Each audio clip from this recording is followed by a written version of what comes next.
ನಮ್ಮ ದೇಶದಲ್ಲಿ ಆಡಳಿತ ಮಾಡ್ತಾ ಇರ್ತಕ್ಕಂತಹ ನರೇಂದ್ರ ಮೋದಿ ನೇತೃತ್ವದ ಬಿಜೆಪಿ ಸರ್ಕಾರ ಸಂವಿಧಾನ ವಿರೋಧಿ ಸರ್ಕಾರ.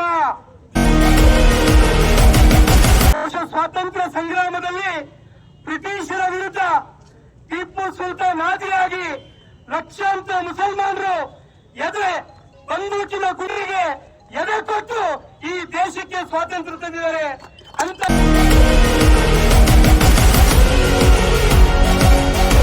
ಇವತ್ತಿನ ಈ ಪ್ರತಿಭಟನೆ ಬಾಬಾ ಸಾಹೇಬ್ ಅಂಬೇಡ್ಕರ್ ಅವರು ಕೊಟ್ಟಂತಹ ಸಂವಿಧಾನವನ್ನು ರಕ್ಷಣೆ ಮಾಡಬೇಕು ಅಂತಕ್ಕಂತ ನೆನೆಯಲ್ಲಿ ಆಗ್ತಾ ಇರ್ತಕ್ಕಂತಹ ಪ್ರತಿಭಟನೆ. ಯಾಕೆ ಈ ಮಾತನ್ನ ಪ್ರಾರಂಭದಲ್ಲೇ ಹೇಳಿದೆ ಅಂದ್ರೆ, ಇವತ್ತು ನಮ್ಮ ದೇಶದಲ್ಲಿ ಆಡಳಿತ ಮಾಡ್ತಾ ಇರ್ತಕ್ಕಂತಹ ನರೇಂದ್ರ ಮೋದಿ ನೇತೃತ್ವದ ಬಿಜೆಪಿ ಸರ್ಕಾರ ಸಂವಿಧಾನ ವಿರೋಧಿ ಸರ್ಕಾರ. ನರೇಂದ್ರ ಮೋದಿ ಸರ್ಕಾರ ಸರ್ವಾಧಿಕಾರಿ ಹಿಟ್ಲರ್ ಮಾದರಿಯ ಸರ್ಕಾರ.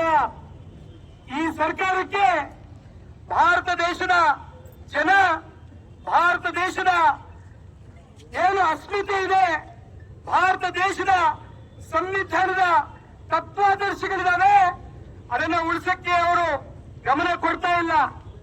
ಬದಲಾಗಿ ಇವತ್ತು ಧರ್ಮಗಳ ನಡುವೆ ದ್ವೇಷವನ್ನು ಬಿತ್ತಿ ಆ ಮುಖಾಂತರ ಈ ದೇಶದ ಐಕ್ಯತೆಯನ್ನು ಹೊಡೆದು ರಾಜಕಾರಣ ಮಾಡಬೇಕು ಅಂತಕ್ಕಂಥ ಹಿನ್ನೆಲೆಯಲ್ಲಿ ಅವರತ್ತು ಷಡ್ಯಂತ್ರಗಳನ್ನ ಮಾಡ್ತಾ ಇದ್ದಾರೆ. ಆ ಷಡ್ಯಂತ್ರದ ಭಾಗವೇ ವಕ್ಫ್ ತಿದ್ದುಪಡಿ ಕಾಯ್ದೆ ಪಾರ್ಲಿಮೆಂಟ್ ಅಲ್ಲಿ ಮಂಡನೆ ಮಾಡಲಿಕ್ಕೆ ಮಾಡಿರ್ತಕ್ಕಂಥ ಹುನ್ನಾರ. ಬರೀ ನಾವು ಯೋಚನೆ ಮಾಡ್ತಾ ಇದೀವಿ, ಇದು ಬರೀ ಮುಸಲ್ಮಾನರನ್ನ ವಿರೋಧ ಮಾಡ್ತಾ ಇದ್ದಾರೆ ಅಂತೇಳಿ.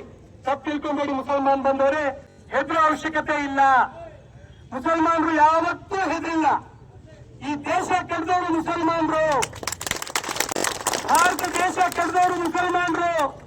ಬಹುಶಃ ಸ್ವಾತಂತ್ರ್ಯ ಸಂಗ್ರಾಮದಲ್ಲಿ ಬ್ರಿಟಿಷರ ವಿರುದ್ಧ ಟಿಪ್ಪು ಸುಲ್ತಾನ್ ಆದಿಯಾಗಿ ಲಕ್ಷಾಂತರ ಮುಸಲ್ಮಾನರು ಎದೆ ಬಂದೂಕಿನ ಗುಂಡಿಗೆ ಎದೆ ಕೊಟ್ಟು ಈ ದೇಶಕ್ಕೆ ಸ್ವಾತಂತ್ರ್ಯ ತಂದಿದ್ದಾರೆ. ಅಂತ ಮುಸಲ್ಮಾನರಿಗೆ ನಾವು ಯಾವುದೇ ರೀತಿ ವಕ್ಫ್ ತಿದ್ದುಪಡಿ ಮೂಲಕ ಕಿರುಕುಳ ಕೊಡ್ತೀವಿ, ನಿಮ್ಗೆ ಭಯಭೀಸ್ ಮಾಡ್ತೀವಿ, ತೊಂದರೆ ಕೊಡ್ತೀವಿ ಅಂದ್ರೆ ಮರ್ತ್ಬಿಡಿ, ನೀವು ಮರ್ತ್ಬಿಡಿ. ಇದು ಭಾರತ ಭೂಮಿ, ಇದು ಭಾರತ ಭೂಮಿ, ಸರ್ವಧರ್ಮ ಏಕತೆಯನ್ನ ಪ್ರತಿಪಾದಿಸತಕ್ಕಂತ ಭೂಮಿ ಇದು.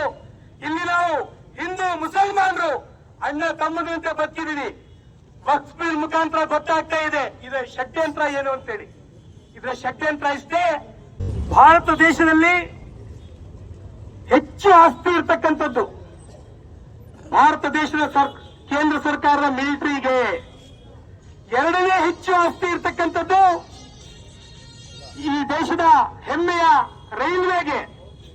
ಅದು ಬಿಟ್ಟರೆ ಹೆಚ್ಚು ಮೂರನೇ ಆಸ್ತಿ ಇರ್ತಕ್ಕಂಥದ್ದು ಏನಾದ್ರು ಇದೆ ಅಂದ್ರೆ ಅದು ವಕ್ಫ್ಗೆ ಅಂತಕ್ಕಂಥದ್ನ ನಾವು ಹೆಮ್ಮೆಯಿಂದ ಹೇಳ್ತಾ ಇದ್ದೀವಿ. ಯಾಕೆ ವಕ್ಫ್ಗೆ ಅಷ್ಟು ದೊಡ್ಡ ಆಸ್ತಿ ಇದೆ ಅಂದ್ರೆ, ಮುಸಲ್ಮಾನ್ ಬಾಂಧವರು ಅತ್ಯಂತ ಉದಾತ್ತ ಹೃದಯಗಳು.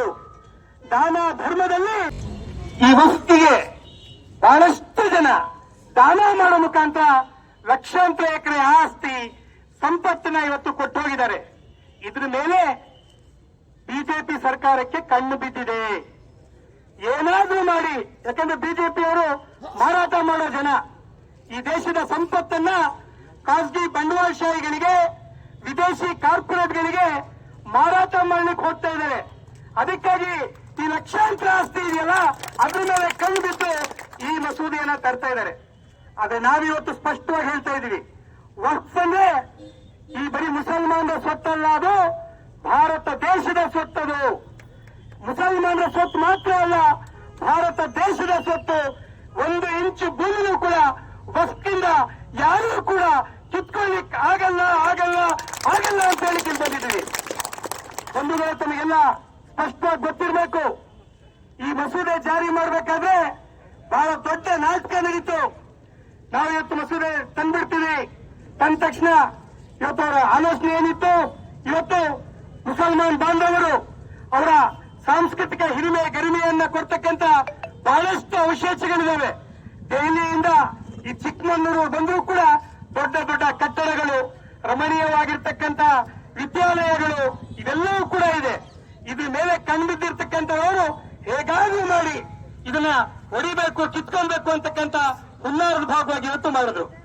ಸಂದರ್ಭದಲ್ಲಿ ಈ ದೇಶದ ಪ್ರಜ್ಞಾವಂತರು ವಿರೋಧ ಮಾಡ್ತಾರೆ.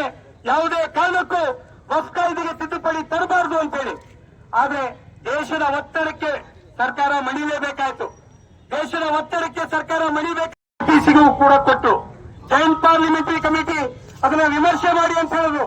ಆದ್ರೆ ಬಿಜೆಪಿ ಸರ್ಕಾರ ಯಾಕೆ ಹಿಟ್ಲು ಅಂತ ಹೇಳ್ತೀವಿ ಅಂದ್ರೆ, ಜಂಟಿ ಪಾರ್ಲಿಮೆಂಟ್ ಕಮಿಟಿ ಇದ್ದಂತ ವಿರೋಧ ಪಕ್ಷದ ಸದಸ್ಯರನ್ನ ಅಮಾನತ್ ಮಾಡ್ತಾರೆ. ಅವ್ರ ಅಭಿಪ್ರಾಯ ಕೊಟ್ಟರೆ ಆ ರಿಪೋರ್ಟ್ ಅಲ್ಲಿ ಬರೆಯೋದಿಲ್ಲ.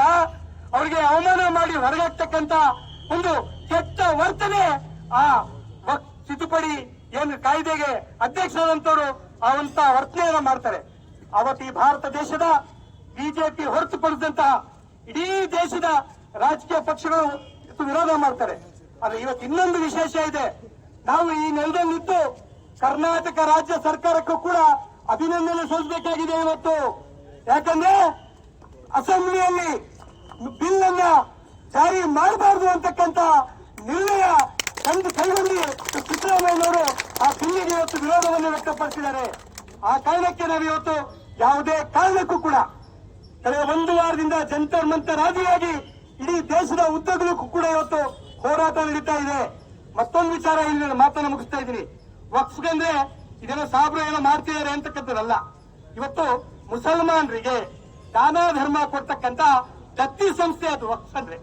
ಅದು ಸರ್ಕಾರದ ಅಂಡರಲ್ಲಿ ಬರುತ್ತೆ.